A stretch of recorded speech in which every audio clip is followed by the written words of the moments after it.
আওয়ামী লীগ যদি এই দেশটা সৃষ্টি না করতো তাহলে প্রফেসর ইউনূস সাহেব আজকে প্রধান উপদেষ্টা হতেন না। অনেকের মনে প্রশ্ন, আওয়ামী লীগকে আবার আদৌ ফিরে আসবে? আবার কেউ কেউ বলেন যে আওয়ামী লীগ তো হারিয়ে যায়নি, ফিরে আসার প্রশ্ন আসছে কেন? 5ই আগস্টের পর আজকের এই জায়গায় দাঁড়িয়ে আপনি কানাডা থেকে দেখছেন, দূর থেকে দেখেন, আওয়ামী লীগকে আপনি আসলে কোথায় দেখেন? বর্তমান পরিস্থিতিকে আপনি কিভাবে দেখেন? দেখুন, আওয়ামী লীগের মতো একটা ঐতিহ্যবাহী দলের যদি রাজনৈতিক পরাজয় ঘটে বা রাজনৈতিক বিপর্যয় ঘটে, সেটা একটা মস্ত বড় ঘটনা। তেমনটা ঘটতে দেওয়া বা তেমন পরিস্থিতি সৃষ্টি করা আওয়ামী লীগের জন্য ঠিক হয়নি। বাংলাদেশের শত সহস্র কোটি কোটি মানুষ আওয়ামী লীগের সমর্থক। আওয়ামী লীগের নেতা বা কর্মী হয়তো হাতে গোনা 2-4-5 লাখ, কিন্তু বাংলাদেশের কোটি কোটি মানুষ আওয়ামী লীগকে সমর্থন করে, আওয়ামী লীগের উপরে ভরসা রাখে। এই মুষ্টিমেয় সংখ্যক নেতা কর্মীর কারণে যদি আওয়ামী লীগের ভরাডুবি হয়, তাহলে দল হিসেবে যেমন আওয়ামী লীগের ভরাডুবি হয়, ঠিক একই সাথে এই কোটি কোটি মানুষের আশার জায়গাটা, ভরসার জায়গাটা মস্ত বড় ক্ষতিগ্রস্ত হয়, মানুষ হতাশাগ্রস্ত হয়ে পড়ে। আওয়ামী লীগ করা এই বিশাল জনগোষ্ঠীকে বাদ দিয়ে বাংলাদেশ চলবে, বাংলাদেশের রাজনীতি চলবে, এমন ভাবনা তো কেউ ভাবতেই পারেন, কিন্তু সেই ভাবনার সাথে না বাস্তবতার মিলটা খুব একটা নেই। সেটা সময় বলে দেবে। যদি আওয়ামী লীগের রাজনৈতিক প্রতিপক্ষ যারা, তারা যদি মনে করেন যে তারা আওয়ামী লীগকে বাদ দিয়েই বাকি 200 বছর, 100 বছর, 50 বছর, 10 বছর চলতে পারবেন, সে ক্ষমতা যদি তারা রাখেন তো চলবে। দেশের মানুষ যদি সেটা চায়, তো আপনি আর আমার, আপনার আর আমার তাতে অসুবিধা কি? আমরা তো দেশে থাকিও না, থাকি দেশের বাইরে, দেশের জন্য পড়ে। সেই জন্যই তো এই যে আজ আমরা কথা বলতে বসেছি। সাগর ভাই যদি অনুমতি করেন, আমি ছোট্ট একটা কথা বলে নিশ্চয়ই শুরু করি। দেখেন, এই শেখ হাসিনার দেশত্যাগের পরে আমি বাংলাদেশে আমার বন্ধু স্বজন, তারা কেউ ব্যবসায়ী, কেউ রাজনীতি করে, কেউ কর্মী, কিন্তু একটা বড় অংশই সমর্থক, আওয়ামী লীগের সমর্থক। আমরা যেন গুলিয়ে না ফেলি একটা ব্যাপার। আওয়ামী লীগের যেসব নেতারা, যেসব কর্মীরা চুরি চামারি, দলবাজি বা অপকর্মগুলোর সাথে জড়িত ছিলেন, তাদের কথা হচ্ছে না। কথা হচ্ছে আওয়ামী লীগকে যারা সমর্থন করেন, ইলেকশনের সময় যারা নৌকায় যে ভোটটা দিয়ে আসেন। আওয়ামী লীগ যখন ক্ষমতায় থাকে কখনো তারা সুযোগ সুবিধা নেওয়ার জন্য দলের ধারে কাছেও যান না। একদমই না, একদম রাইটলি আপনি ফাইন্ড আউট করেছেন যে যতক্ষণ আওয়ামী লীগ ক্ষমতায় আছে ততক্ষণ তারা আওয়ামী লীগের ধারের কাছে ঘেঁষবে না। আওয়ামী লীগের বিপদের সময় তাদের বড় কষ্ট হয়। তাহলে ব্যাপারটা কি দাঁড়ালো? যে আওয়ামী লীগের কাছে তাদের কিছু চাইবার নেই, কোনো প্রত্যাশা নেই তাদের, তারা শুধু দিতেই চায়। আওয়ামী লীগের তাদের কাছ থেকে পাওয়ার আছে। সেই শ্রেণীর মানুষরা কি ভাবেন সেটা যেমন আওয়ামী লীগের নেতা কর্মীদেরকে ভাবতে হবে, সেটা ঠিক তেমনি আজকের যারা ক্ষমতায় আছেন, দেশ চালাচ্ছেন, তাদেরকেও কিন্তু এই জনগোষ্ঠীর কথা ভাবতে হবে। এই জনগোষ্ঠী কিন্তু অপরাধী না, এই জনগোষ্ঠী কিন্তু ঘুষ খায় নাই, দুর্নীতি করে নাই, দলবাজি করে নাই। এই জনগোষ্ঠীর কথা যদি ভাবতে হয়, তাহলে প্রথমে কে ভাববে? সরকার ভাববে না আওয়ামী লীগ ভাববে? আওয়ামী লীগকে ভাবতে হবে। এখন আওয়ামী লীগের সেই ভাবনার জায়গাটা, আওয়ামী লীগকে, আমার ক্ষুদ্র জ্ঞানে মনে হয় যে আওয়ামী লীগকে প্রথমে অনুধাবন করতে হবে যে কেন আমাদের এমন একটা বিপর্যয় হলো। সমস্যা যদি চিহ্নিত করা যায় এবং সেই চিহ্নিত সমস্যা যদি দলের বা আওয়ামী লীগের কোনো শীর্ষ নেতার বিপক্ষেও যায়, তাও সেটা চিহ্নিত করতে হবে এবং সেই সমস্যার সমাধান কল্পে দ্রুত পদক্ষেপ নিতে হবে। এ ব্যাপারে কোনো টালবাহানা করলে চলবে না। যেমন ধরেন, আমি কানাডায় যারা আওয়ামী লীগ করেন, আওয়ামী লীগের পদ আছে, পদবি আছে, নানান রকমের রাষ্ট্রীয় অনুষ্ঠানাদিতে তারা নিমন্ত্রিত হয়েছেন। তারা আপনার মতো আমার মতো লোকজন যাতে সেই সব নিমন্ত্রণে উপস্থিত হতে না পারে সেজন্য তদবিরও করেছেন। উইথ অল ডিউ রেসপেক্ট, তাতে আমাদের বিশেষ কোনো ক্ষতিও হয়নি, তাদেরও বিশেষ লাভ হয়েছে তা না। তবু চেয়ার তো 4-5 আমরা তো কখনো আসলে সরকারি রাষ্ট্রীয় কোনো অনুষ্ঠানে আসলে যেতেও চাইনি। আবার আমরা যদি যেতে না পারি সেজন্য আওয়ামী লীগ ওয়ালাদের চেষ্টারও কোনো ত্রুটি ছিল এবং তাদের সফলতাও শতভাগ। যাই হোক, সেই শ্রেণীর আওয়ামী লীগের বন্ধুরা যারা এবং বাংলাদেশে আমার পরিচিত আওয়ামী লীগের নেতা কর্মী যারা, এমনকি অপরিচিত বড় বড় নেতা কর্মী যারা, একদম আওয়ামী লীগের প্রধান বঙ্গবন্ধু কন্যা শেখ হাসিনা থেকে শুরু করে একদম তৃণমূল পর্যায়ে একজন কর্মী পর্যন্ত, আমি কর্মী কথাটি আবারও বলছি, সমর্থক না, ওরা আলাদা। এই বড় নেতা থেকে, শীর্ষ নেতা থেকে ছোট কর্মী পর্যন্ত এরা একজনও মনে করে না যে আওয়ামী লীগের শাসনামলে কোন রকম কোনো অপশাসন হয়েছে, কোনো দুর্নীতি হয়েছে, কোনো দলবাজি হয়েছে, কোনো নৈরাজ্য হয়েছে, গণতন্ত্রহীনতা ছিল, এটা কিন্তু আওয়ামী লীগাররা কেউ মনে করে না, অন্তত কাউকে বলতে শুনিনি। কিন্তু এগুলো তো ছিল, কথা তো সত্যি। আওয়ামী লীগের বন্ধুরা যারা এটা বুঝতে চান না বা মানতে চান না বা ভাবেন যে না, ও সব ষড়যন্ত্র, সব জামাতিদের ষড়যন্ত্র, বিএনপির ষড়যন্ত্র, স্বাধীনতা বিরোধীদের ষড়যন্ত্র, এটা তাদের জন্য বলি। দেখেন, 1971 সালে 50টা উদাহরণ দেওয়া যায় আওয়ামী লীগ যে সমস্যা সৃষ্টি করেছে। পরপর গত 3 টার্মে ক্ষমতায় থাকাকালীন তারা যে দুর্নীতি, দুর্বৃত্তায়ন এগুলো যে করেছে, সেটার জন্য অনেক অনেক প্রমাণ দেওয়া যায়।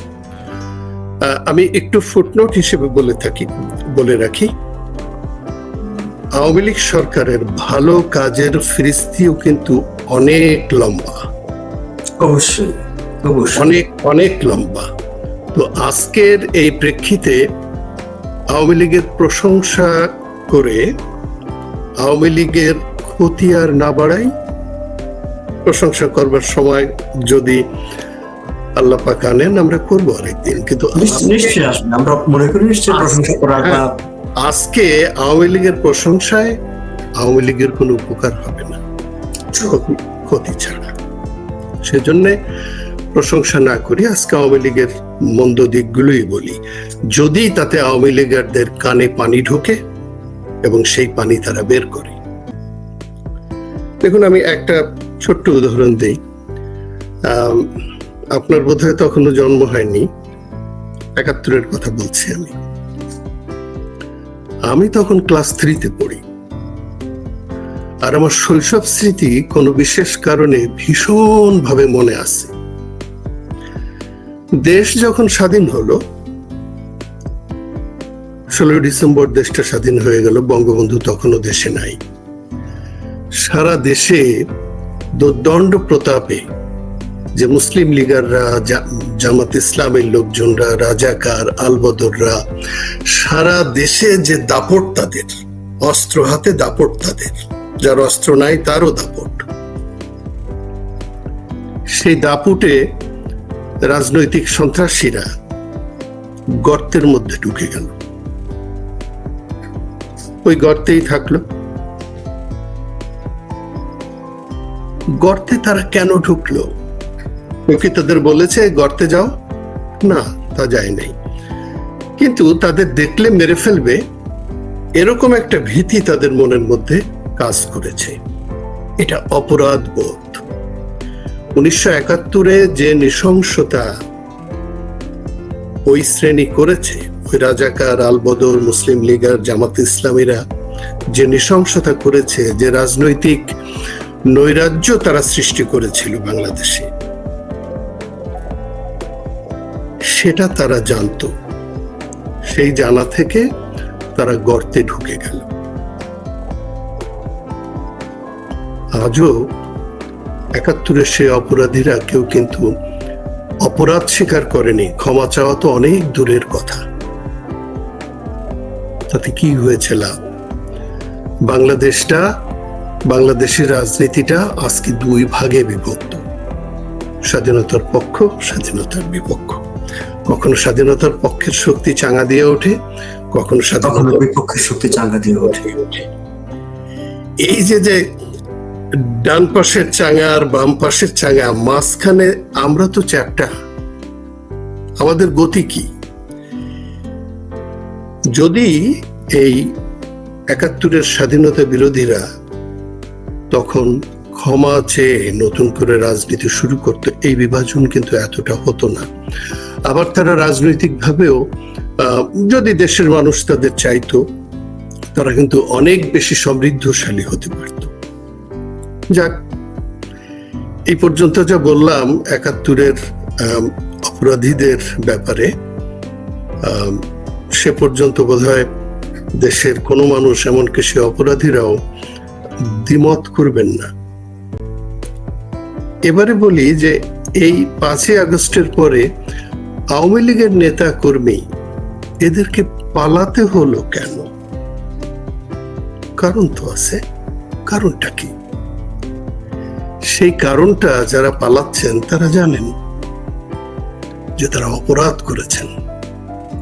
তারা গণতন্ত্র নিয়ে সিনেমিনি খেলেছেন, তারা অর্থনীতি নিয়ে সিনেমিনি খেলেছেন, তারা রাজনীতি নিয়ে সিনেমিনি খেলেছেন। কোনো কিছুতেই কোনো ভিন্ন মত সহ্য করেননি, কোনো ভিন্ন রাজনৈতিক দলকে মাঠে দাঁড়াতে দেননি। এগুলো অপরাধ। আওয়ামী লীগের বন্ধুদের যদি এটা ভালো না লাগে, ক্ষতি তাদেরই। আর যদি ভালো লাগে, তারা যদি এটা বোঝেন, তাহলে এই অপরাধের জন্য দেশবাসীর কাছে ক্ষমা চাইতে হবে।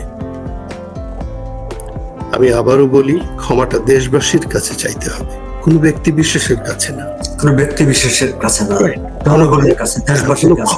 কোনো ক্ষমতা যে সমর্থকদের কথা বলছিলেন, যে কোটি কোটি সমর্থক যারা আওয়ামী লীগকে বুকে ধারণ করে, তাদের দুঃসময়ে পাশে দাঁড়ায়, সুসময়ে তারা দূরে থাকে, সেই সমর্থকদের কাছে, সেই সমর্থকদের কাছে বা সেই সমর্থনের বাইরে যে দেশবাসী আছে, তারাও তো ক্ষতিগ্রস্ত হয়েছে গত 15 বছরে।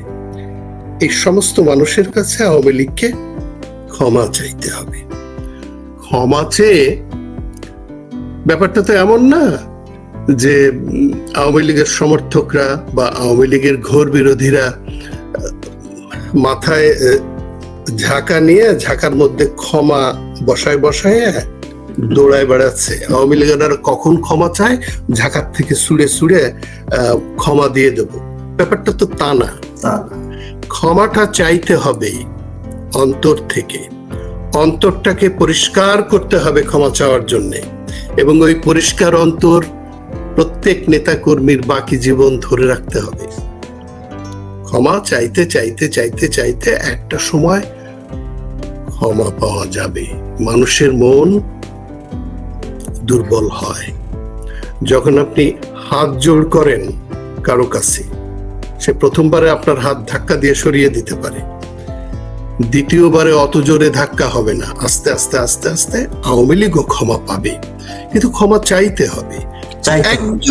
একজন আওয়ামী লীগারের মধ্যে অপরাধ করেছি, এই অনুশোচনা নাই। ক্ষমা চাওয়া তো অনেক দূরের ব্যাপার। আমি করজোড়ে আওয়ামী লীগের বন্ধুদের, নীতি নির্ধারকদের, যদি কেউ দেখেন আপনার এই শো, তাদের কাছে আমি করজোড়ে বলি যে ওই সমর্থকদের দিকে তাকিয়ে আপনারা আপনাদের কৃতকর্মের জন্য ক্ষমা চান।